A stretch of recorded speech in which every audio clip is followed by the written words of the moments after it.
자녀와 함께 드리는 영상예배 가이드. TV, PC, 태블릿 PC, 핸드폰 등 영상으로 예배드릴 수 있는 장비를 준비해주세요. 예배를 드리기 위해 구분된 장소에 모여주세요. 독서, 일상생활 중에 영상을 틀지 말고 예배 시간을 정해 집중하여 예배를 드립니다. 편안한 복장 대신 복장을 갖추고 예배를 드려주세요. 자녀들에게 서로의 안전을 위해 가정에서 구분된 장소에 모여 예배를 드리는 것임을 알려주세요. 이번 주일헌금은 도움이 필요한 이웃을 위해 사용해주세요. 코로나로 인해 피해가 큰 지역에 기부하거나 주변에 마스크가 없는 분을 위해 베풀어도 좋아요. 예배 후 예배를 통해 느낀 점을 서로 나누고 교회와 나라를 위해 함께 기도하는 시간을 가지세요. 그럼 이제 예배를 시작해볼까요? 2020년 4월 1일 소년부 예배를 시작하겠습니다. 오늘 우리가 함께 볼 성경 말씀은 누가복음 10장 33절부터 37절 말씀입니다. 여러분이 가진 성경으로 신약성경 페이지 110페이지에 있습니다. 오늘 우리가 함께 볼 말씀은 누가복음 10장 33절부터 37절 말씀입니다. 전도사님이 봉독할게요. 어떤 사마리아 사람은 여행하는 중 거기 이르러 그를 보고 불쌍히 여겨 가까이 가서 기름과 포도주를 그 상처에 붓고 싸매고 자기 짐승에 태워 주막으로 데리고 가서 돌보아 주니라. 그 이튿날 그가 주막 주인에게 데나리온 둘을 내어주며 이르되 이 사람을 돌보아 주라. 비용이 더 들면 내가 돌아올 때에 갚으리라 하였으니 내 생각에는 이 세 사람 중에 누가 강도 만난 자의 이웃이 되겠느냐. 이르되 자비를 베푼 자니이다. 예수께서 이르시되 가서 너도 이와 같이 하라 하시니라. 아멘. 여러분, 요즘 우리는 코로나19 바이러스로 인해서 많은 어려움을 겪고 있어요. 다른 사람들을 통해서 바이러스를 옮길까봐 우리가 손을 열심히 씻고 그리고 마스크를 열심히 쓰고 있죠. 그리고 우리가 다른 친구들과 접촉도 피하게 되고 있어요. 그리고 평소처럼 밖에 나가서 열심히 놀지도 못하는 것 같아요. 그런데 우리나라 대구광역시에는 많은 사람들이 코로나 바이러스에 걸려서 더욱 어려움을 겪고 있다고 해요. 바이러스를 막아내는 마스크가 부족해서 대구 사람들이 마스크를 구하지 못해 발을 동동 구르고 있다고 해요. 그런데 이런 와중에도 몇몇 좋은 소식이 전해지고 있어요. 하나는 바이러스로 피해를 받고 있는 사람들을 위해서 몇몇 연예인들이 1억이나 되는 큰 돈을 기부하고 있다고 해요. 또 다른 좋은 소식은요, 지금 대구 지역에 환자가 많이 발생해서 치료할 수 있는 일손이 많이 부족하다고 해요. 그런데 그 소식을 들은 다른 지역의 의사들이 자원봉사를 통해 많이 250명이나 되는 많은 사람들이 대구로 이동했다고 해요. 우리가 비록 지금 어려운 일들을 겪고 있지만요, 우리는 기부와 자원봉사를 통해서 이웃을 위하고 돌보는 마음, 그리고 그것을 통해서 우리가 마음이 따뜻해지는 것을 느낄 수가 있어요. 오늘 여러분과 누가복음의 말씀을 나눌 텐데요, 우리가 이 말씀을 들으면서 누가 우리에게 좋은 이웃인가 한번 생각해 봤으면 좋겠어요. 대구에 있는 어려운 사람들에게 기부해준 그런 연예인들처럼, 그리고 직접 자원봉사를 통해서 봉사하는 그런 의사들처럼 우리에게 좋은 이웃이 누구인가 한번 생각해 봤으면 좋겠어요. 우리 말씀 한번 읽어볼게요. 누가복음 10장 30절의 말씀이에요. 전도사님이 읽을게요. 예수께서 대답하여 이르시되 어떤 사람이 예루살렘에서 여리고로 내려가다가 강도를 만나매 강도들이 그 옷을 벗기고 때려 거의 죽은 것을 버리고 갔더라. 아멘. 30절 말씀에서는 이렇게 설명을 하고 있어요. 어떤 사람이 여리고로 내려가다가 강도를 만났다라고 해요. 그리고 그 강도에게 옷도 뺏기고요, 그리고 죽을 만큼 맞았어요. 당시 예루살렘에서 여리고로 있는 길은요, 평소 여리고에 있는 제사장들과 그리고 레위인들이 예루살렘에 가기 위해서 자주 이용하던 그런 길이었다고 해요. 이렇게 사람들이 자주 다니던 이 길은 강도가 사람들을 협박하고 빼앗기 좋은 그런 환경을 갖춘 곳이었어요. 마침 그 길에서 한 사람이 강도를 당하게 됐어요. 그 사람은 옷도 빼앗기고 죽을 만큼 맞아서 몹시 춥고 움직일 수 없는 상황에 처했어요. 그 상황에서 그 사람은 꼼짝없이 죽음을 기다리는 상황을 맞고 말았어요. 그 상황에서 오늘 31절 말씀이에요. 마침 한 제사장이 그 길로 내려가다가 그를 보고 피하여 지나가고, 꼼짝없이 죽을 상황이었지만 정말 운이 좋게도 그곳에 한 사람이 지나가게 되었어요. 그 사람은 하나님께 제사를 올려드리는 그런 제사장이었어요. 이 죽음을 기다리는 사람은 한 가지 희망을 갖게 되었어요. 제사장이 자신을 구원해 줄 거라고 그렇게 믿게 되었죠. 그런데 곧 그 희망을 깨어져 버리고 말아요. 그 제사장은 그 사람을 내려다보고는 그냥 지나가 버리고 말아요. 이게 어떻게 된 일일까요? 제사장이 이 사람이 곧 죽을 것이기 때문에 그냥 지나가 버린 걸까요? 아니면 이 사람이 죽었다고 생각하고 그냥 지나가 버렸을까요? 하지만 우리가 알 수는 없지만, 하지만 분명히 알고 있는 사실은 제사장의 가버림을 통해서 이 사람은 다시 꼼짝없이 죽을 운명에 처하게 되었다는 거예요.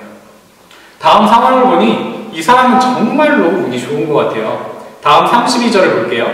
또 이와 같이 한 레위인도 그곳에 이르러 그를 보고 피하여 지나가되 라고 말씀해요. 또 다른 한 사람이 이곳을 지나가게 돼요. 그 사람은 하나님의 성소를 지키고 그리고 제사장을 도왔던 레위인이었어요. 이제 이 사람이 강도당한 사람에게 손을 내밀면 이 사람은 구원을 받을 수 있게 되었어요. 그런데 이게 웬걸, 이 레위인도 마찬가지로 그 사람을 피해 지나가 버리고 말아요. 앞에서 이 사람을 두고 가버렸던 제사장도, 그리고 두 번째 가버린 레위인도 모두 이스라엘에서는 특별한 위치에 있는 사람들이었어요. 하나님께서 내 이웃을 지키고 사랑하라는 그 명령을 지키는 그런 사람들이었어요.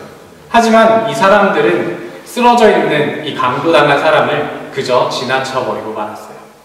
이제 이 사람은 어떻게 됐을까요? 쓸쓸히 남겨져서 죽고 말았을까요? 아니면 하나님이 보내신 천사로 인해서 구원을 받았을까요? 우리 다음 말씀으로 한번 넘어가 볼게요. 누가복음 10장 33절 말씀을 보니 이렇게 나와 있어요. 어떤 사마리아 사람은 여행하는 중 거기 이르러 그를 보고 불쌍히 여겨 라고 기록해요. 또 한 사람이 예루살렘에서 여리고로 가는 이 길을 걷고 있었어요. 그 사람은 사마리아에서 태어난 이방인이었어요. 이 사람도 죽어가는 강도당한 이 사람을 발견하게 되었어요. 하지만 이 사람은 다르게 반응해요. 사마리아 사람이 이 사람을 발견하고 불쌍히 여겼다라고 이렇게 성경은 말씀하고 있어요. 그리고 이후 말씀들을 살펴보면요, 사마리아 사람은 강도당한 사람에게 가까이 다가가서 기름과 포도주를 주어서 그 상처를 소독하고 싸매게 했어요. 그리고 자기가 타고 가던 짐승에서 내려 이 사람을 태워줬어요. 그리고 여리고에 있는 주막에서 쉴 수 있도록 많은 편의를 봐주었죠. 그리고 곧 이 사람은 편히 쉬어서 회복할 수 있게 되었어요. 그것은 사마리아 사람이 떠나가기 전에 주막 주인에게 이 사람을 돌보아주라고 돈을 주었기 때문이에요. 그리고 만약에 이 사람이 아파서 치료할 수 있는 비용이 더 든다면 이 사마리아 사람은 기꺼이 돌아와서 돈을 더 내어주겠다 이렇게 말을 했어요. 이에 대해서 사랑하는 소년부 친구들, 우리는 오늘 강도당한 사람을 지나갔던 3명의 사람을 만났어요. 그 사람은 각각 제사장, 레위인, 사마리아 사람이었어요. 예수님은 이 사람들에 대해서 누가복음 10장 36절에서 이렇게 질문을 던지고 계세요.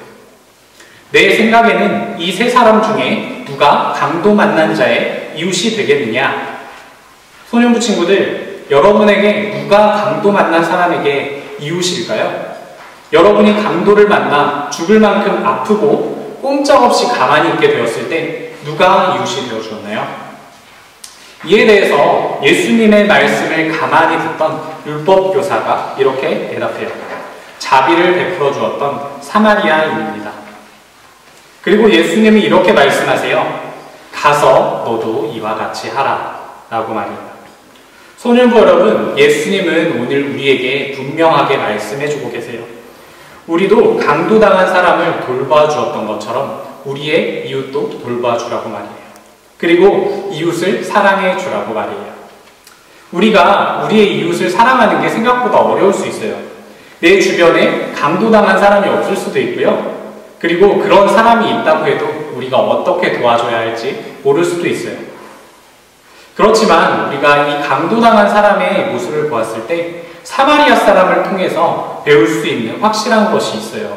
바로 우리가 이웃을 돌볼 때에 이웃에게 관심을 가지고 그 이웃이 당한 그 어려움을 생각해 보라는 거예요. 우리 한번 생각해 봐봐요. 다리를 다쳐서 걷지 못하게 된 한 친구가 있었어요.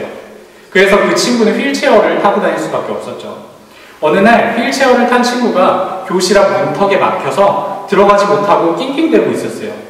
그 모습을 본 같은 반 친구가 도와주고 싶은 마음이 들어서 휠체어를 번쩍 들어서 반 안에 넣어줬어요. 그런데 갑자기 휠체어를 탄 친구가 이 친구에게 화를 내는 거예요. 야, 내가 도와달라고 그랬어? 왜 갑자기 밀고 그래? 라고 말해요. 이 친구는 왜 화를 냈을까요? 맞아요. 만약 도움을 준 친구가 휠체어를 탄 친구에게 먼저 이렇게 말했다면, 성건아, 내가 문턱 넘어갈 수 있게 도와줄까? 라고 말을 걸었다면 도와주고도 욕을 먹는 그런 사태는 발생하지 않았을 거예요. 우리가 만약 우리의 이웃에게 좀 더 관심을 가진다면 우리는 당연히 그 이웃이 지금 어떤 상황에 있을까 생각해 보게 돼요. 그리고 그 상황을 생각하고 그것에 맞는 도움을 줄 수 있을 거예요. 소년부 여러분, 오늘 사마리아인은 강도당한 사람에게 관심을 가졌어요. 그리고 그 상황에 맞는 최선의 도움을 주었어요. 그래서 강도당한 사람은 가장 필요한 도움을 얻을 수 있었고요. 그리고 그의 생명을 구원받을 수 있었어요. 이제 말씀을 마무리할게요. 소년부 친구들, 우리가 오늘 말씀에 나온 사마리아인처럼 우리가 행하며 살았으면 좋겠어요. 우리 주변에 어려움 당하는 많은 사람들을 모른 척 하지 않았으면 좋겠어요. 사마리아인처럼 그 사람의 생명을 구해주진 못할 수 있지만 우리가 옆에 친구가 넘어졌을 때 우리가 손을 내밀어서 잡아줄 수도 있고요. 그리고 우리가 옆에 친구가 물건을 쏟았을 때 그 물건을 주워줄 수도 있어요. 그렇게 사소한 것 하나하나부터 우리가 지켜나갔으면 좋겠어요. 우리 친구들이 그런 사소한 것부터 하나하나 지켜나갈 때에 예수님께서 그런 여러분을 모두 칭찬해 주실 거예요. 그리고 예수님의 말씀을 따라 살아가는 그 여러분의 마음에 예수님이 사랑의 마음을 부어주실 거예요. 소년부 친구들, 우리는 지금 예수님께서 고난당하시고 그리고 부활하기 전에 40일을 지키는 사순절의 기간을 지나고 있어요. 우리가 말씀 필사를 시작한 지는 벌써 5일째가 됐어요. 우리가 이 사순절의 기간 동안에 좀 더 예수님의 말씀에 관심을 가졌으면 좋겠어요. 손에 있는 그 스마트폰에서 게임을 키는 것이 아니라 성경을 펴서 말씀을 한 절, 두 절 읽어봤으면 좋겠어요. 그리고 스마트폰을 잠깐 멈추고 하나님께 기도해봤으면 좋겠어요.